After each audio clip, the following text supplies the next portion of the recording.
हो तुमसे अरे सड़िया लाइदा बलम काला कतिया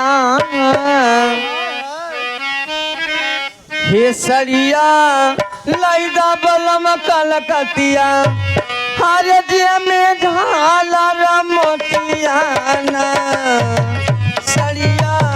लाइदा बलम काला कतिया जे में झालर मोतिया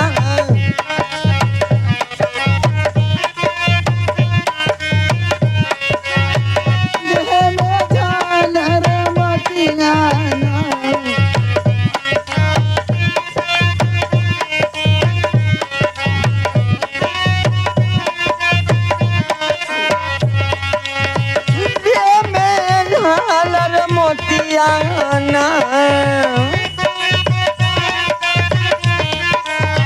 अरे के में झालर मोतियाना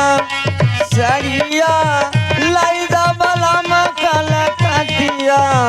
जे में झालर मोतिया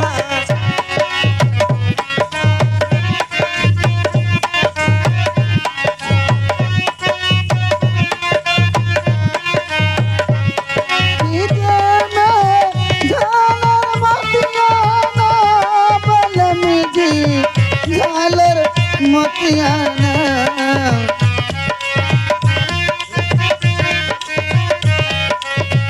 जाना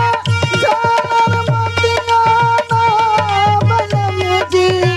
झालर मोतियाना अरे सड़िया लाइदा बलम काला कतिया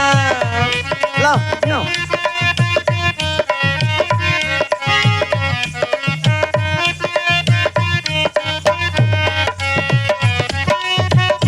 ये